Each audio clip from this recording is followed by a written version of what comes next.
Have you ever noticed that some people seem strangely uncomfortable around you, even when you barely say a word? You stay calm. You listen more than you speak. You don't try to dominate the room.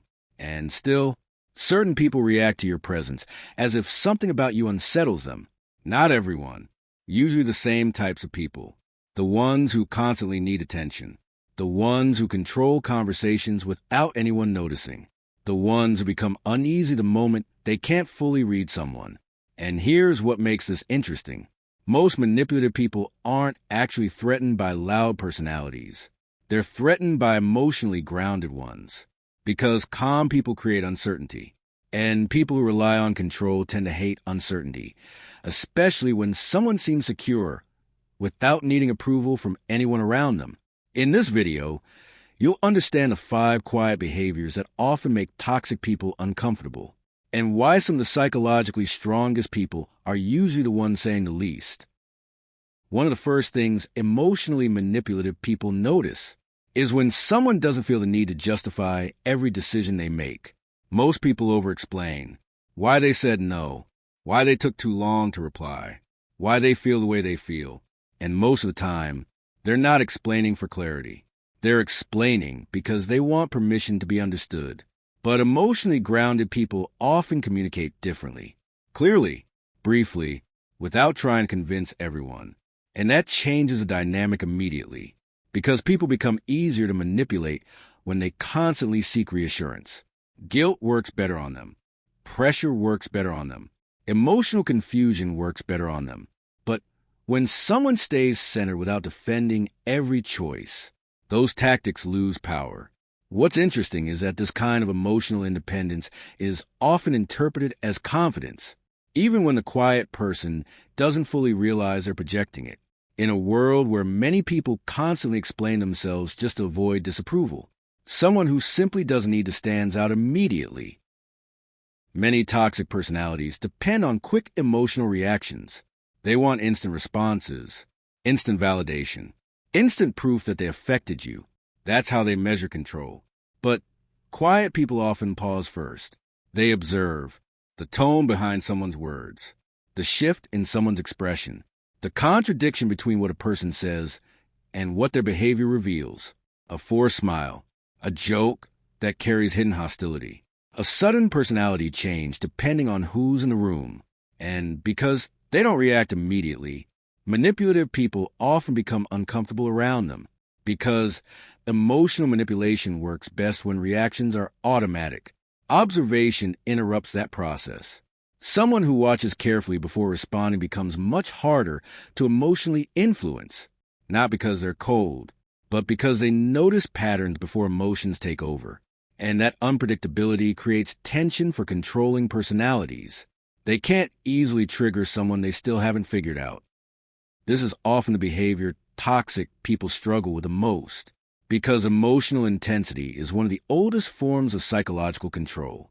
Some people raise their voice, create tension, use guilt, become passive-aggressive, act unpredictably. But underneath all of it, they're usually waiting for the same thing, an emotional reaction. They want their energy mirrored back to them. But calm people sometimes refuse that cycle completely, not because they don't feel emotion, but because they don't immediately surrender control to the emotional atmosphere around them. And the moment that happens, the entire dynamic changes, because manipulation depends heavily on emotional contagion. If someone pushes hard enough, eventually you're supposed to react. You're supposed to match their chaos. But when someone remains grounded instead, the manipulator starts losing psychological leverage. And that's usually where real frustration begins. Not because they're losing the argument, but because they're losing emotional access. And without emotional access, control becomes much harder to maintain. Some people build their entire sense of importance around being noticed. They need reactions, recognition, validation, an audience. But quieter personalities often move differently. They don't rush to fill every silence. They don't force themselves into conversations. They don't perform constantly just to feel visible. And strangely, that can create deep discomfort in people who depend on attention to feel secure. Because someone who is genuinely comfortable without being the center of the room feels unfamiliar to them. Sometimes they even start projecting intentions onto the quiet person. They think they're better than everyone. They're hiding something. They're being distant on purpose. But usually, the reality is much simpler. The quiet person isn't trying to make a statement. They're not trying to appear mysterious. They're simply comfortable existing without needing constant validation from the people around them. And in a world where attention has become social currency, that kind of quiet self-sufficiency can feel deeply unsettling to people who rely on external attention to feel valuable, not because it's aggressive, but because it doesn't need anything from anyone. And some people genuinely don't know how to respond to that. This may be the quiet behavior manipulative people fear the most, the ability to emotionally detach in a healthy way. Not coldness, not cruelty, just emotional clarity. Quiet and emotionally grounded people often understand something many others learn much later in life. Not every conflict deserves your energy. Not every misunderstanding needs endless explanation. And not every relationship is meant to be saved. Because of that, they can sometimes walk away quietly. No dramatic exit, no revenge, no emotional performance, just distance. And for controlling personalities, that's incredibly difficult to handle. Because the moment someone can disengage peacefully, control stops working.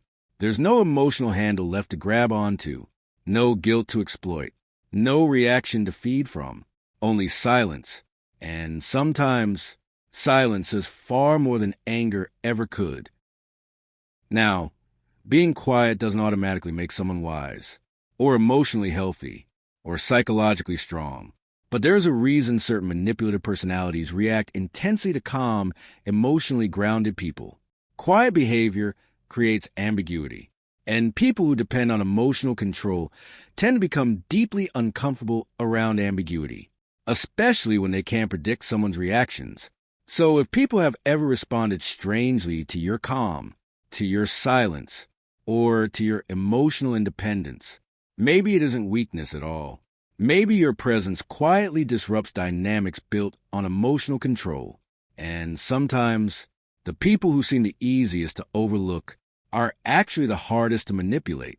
So tell me, have you ever had someone react negatively simply because you stayed calm? Or do you think silence is often misunderstood by the people around us? Leave your thoughts in the comments. I'd really like to hear your perspective.